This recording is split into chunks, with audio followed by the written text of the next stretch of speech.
ಈಗ ಲ್ಯಾಂಡ್ಸ್ಕೇಪಿಂಗ್ ಮಾಡೋದಾದರೆ ಫಸ್ಟು ಒಂದು ಸೈಟ್ ಇದೆ, ಇದು ನಿನ್ನ ಸೈಟು ಆಯಿತಾ. ಇಷ್ಟು ಜಾಗ ಕೊಡ್ತಾರೆ ಅಂತ ಇಟ್ಕೊನಿಗೆ ಕೊಟ್ಬಿಟ್ಟು ಇಲ್ಲೊಂದು ಗಾರ್ಡನ್ ಮಾಡಿ ಅಂತ ಹೇಳ್ತಾರೆ.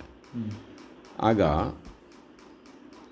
ನಾನು ನಿಂಗೆ ಈಗ ಹೇಳ್ಕೊಡೋದು ನ್ಯಾಚುರಲ್ ಲ್ಯಾಂಡ್ಸ್ಕೇಪಿಂಗು ಆಯಿತಾ.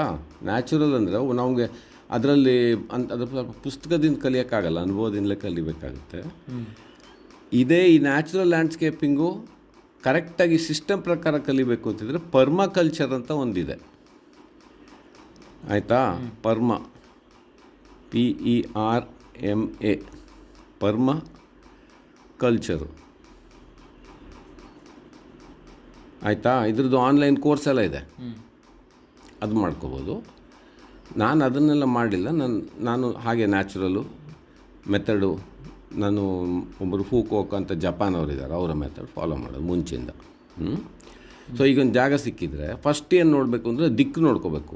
ನಾರ್ತ್ ಯಾವುದು ಆಯಿತಾ, ನಾರ್ತು ಸೌತು, ಆಮೇಲೆ ಈಸ್ಟು, ಸೂರ್ಯ ಎಲ್ಲಿ ಹೇಳ್ತಾನೆ, ಈಸ್ಟು ವೆಸ್ಟು,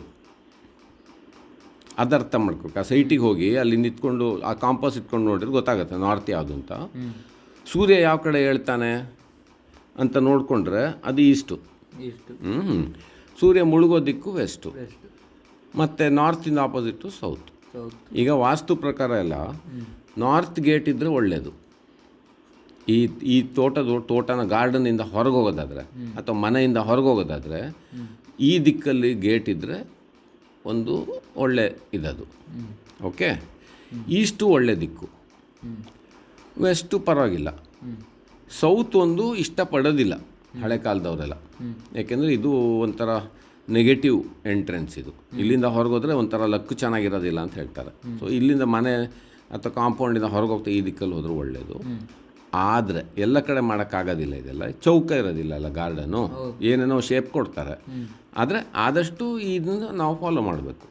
ಸೊ ಫಸ್ಟು ದಿಕ್ಕು ನೋಡ್ಕೋಬೇಕು. ಅದಾದ ಮತ್ತೆ ಆ ಸೈಟಲ್ಲಿ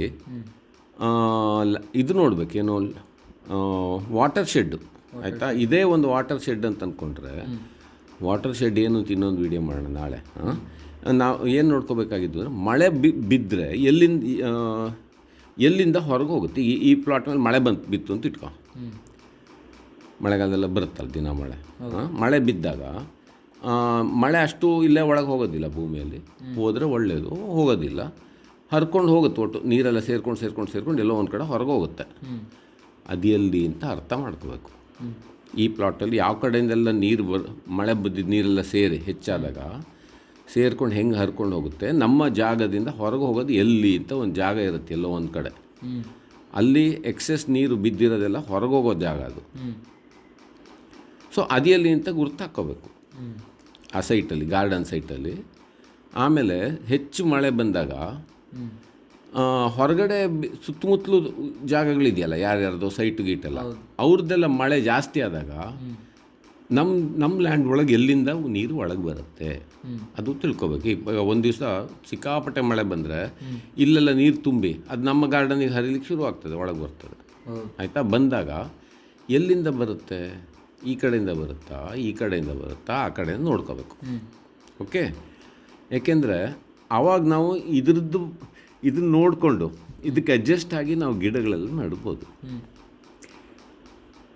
so first north south east west ಎಲ್ಲಿ ಅಂತ ನೋಡ್ಕೋಬೇಕು. ಆಮೇಲೆ ನೀರು ಬಿದ್ದಾಗ, ಮಳೆ ಬಿದ್ದಾಗ ಯಾವ ಕಡೆಯಿಂದ ಹರಿದ್ಕೊಂಡು ಅದು ಸೇರಿ ಹೊರಗೆ ಹೋಗ್ತದೆ. ಹೊರಗಿನ ನೀರು ಎಲ್ಲಿಂದ ನಮ್ಮ ತೋಟದ ಒಳಗೆ ಬರ್ತದೆ. ನಮ್ಮ ತೋಟದಿಂದ ನೀರೆಲ್ಲ ತುಂಬಿದ ಮೇಲೆ ಹೆಚ್ಚಾಗಿ ಹೋದಾಗ ಇಡೀ ರಾತ್ರಿ ಎಲ್ಲ ಮಳೆ ಬಂದರೆ ಎಲ್ಲಿಂದ ಹೊರಗೆ ಹೋಗ್ತದೆ ಅದು ಅಂತ ನೋಡಿ ಗುರ್ತು ಮಾಡ್ಕೋಬೇಕು. ಇದು ಫಸ್ಟ್ ಸ್ಟೆಪ್ ಆಫ್ ಲ್ಯಾಂಡ್ಸ್ಕೇಪಿಂಗ್ ಆಯಿತಾ. ಈಗ ಅರ್ಥ ಆಯ್ತಾ ನಿಮಗೆ? ಹಾಂ, ಹೇಳು ಫಾಸ್ಟಾಗಿ ನೋಡೋಣ. ಕಷ್ಟ ಆಗುತ್ತೆ ಹೇಳೋಕ್ಕೆ. ನಾನು ಇನ್ನೊಂದು ಸರ್ತಿ ಹೇಳ್ತೀನಿ, ಬೇಕಿದ್ರೆ ನೋಡ್ಕೊ. ಫಸ್ಟು ದಿಕ್ಕು ನೋಡ್ಕೊಂಬಿಡ್ಬೇಕು, ನಾರ್ತು ಸೌತು ಈಸ್ಟು ವೆಸ್ಟ್ ಯಾವುದು ಅಂತ. ಆಮೇಲೆ ನೀರು ಹರಿಯೋದು ಎಲ್ಲಿ, ಯಾವ ಥರ ನೀರು ಹರ್ಕೊಂಡು ಹೋಗುತ್ತೆ ನಮ್ಮ ಲ್ಯಾಂಡ್ ಒಳಗೆ, ಎಲ್ಲಿಂದ ನೀರು, ಹೊರಗಿನ ನೀರು ಎಲ್ಲಿಂದ ಒಳಗೆ ಬರ್ತದೆ, ಒಳಗಿನ ನೀರು ಎಲ್ಲಿಂದ ಹೊರಗೆ ಹೋಗ್ತದೆ, ಒಳಗಡೆನೂ ಬಿದ್ದಿದ್ದ ನೀರೆಲ್ಲ ಯಾವ ಕಡೆ ಸೇರಿಕೊಂಡು ಹೊರಗೋಗುತ್ತೆ ಅಂತ ನೋಡಿಕೊಂಡ್ರೆ ವಾಟರ್ ಶೆಡ್ ಅಂತ ಹೇಳೋದು. ಆ ವಾಟರ್ ಶೆಡ್ಡಿನ ಅರ್ಥ ಆಗಲಿಕ್ಕೆ ಶುರು ಆಗ್ತದೆ ನಮಗೆ. ಅದೆಲ್ಲ ಅರ್ಥ ಆದ ಮೇಲೆ ನೆಕ್ಸ್ಟ್ ಸ್ಟೆಪ್ ತಗೊಳ್ಳೋದು.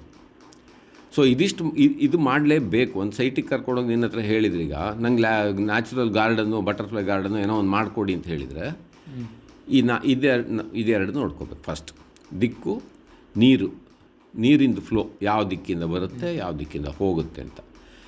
ಮತ್ತು ನಿಜವಾಗ್ಲೂ ಚೆನ್ನಾಗಿ ಅರ್ಥ ಆಗಬೇಕು ಅಂತಿದ್ರೆ, ಹೆವಿ ರೈನ್ ಬರುವಾಗ ಕೊಡೆ ಹಿಡ್ಕೊಂಡು ಈ ಪ್ಲಾಟಲ್ಲಿ ಹೋಗಿ ನಿಂತ್ಕೋಬೇಕು. ಆಗ ನಿಂಗೆ ಕಾಣುತ್ತೆ ನೀರು ಬಿದ್ದು ಬಿದ್ದು ಬಿದ್ದು ಎಲ್ಲಿ ಸೇರ್ತಾ ಇದೆ, ಎಲ್ಲೆಲ್ಲೆಲ್ಲ ಹೋಗ್ತಾ ಇದೆ ಅಂತ. ಇದಿಷ್ಟು ಸಿಂಪಲ್ ಆಗಿರೋದಿಲ್ಲ. ಇಲ್ಲಿಂದ ಕೆಲವು ಕಡೆ ಹಿಂಗೆ ಇಲ್ಲಿಂದ ಸ್ವಲ್ಪ ಒಂದು ಸಣ್ಣ ನೀರು ಬಂದು ಸೇರ್ಕೋಬೋದು ಹಿಂಗೆ, ಅಥವಾ ಅದೆಲ್ಲ ಇಲ್ಲಿ ಮಧ್ಯೆ ಏನೋ ಬಂಡೆ ಇದ್ದರೆ ಇಲ್ಲಿ ಬರೋ ಮಳೆ ಎಲ್ಲ ಹೀಗಾಗಿ ಹೀಗೆ ಹೋಗ್ಬೋದು. ಸೊ ಆ ಸೈಟಿಂದ ನೋಡಿಕೊಂಡು ನೀರಿಂದು ಫ್ಲೋ ಅರ್ಥ ಮಾಡಿಕೊಂಡ್ರೆ ಫಸ್ಟ್ ಸ್ಟೆಪ್ ಈಸ್ ಓವರ್.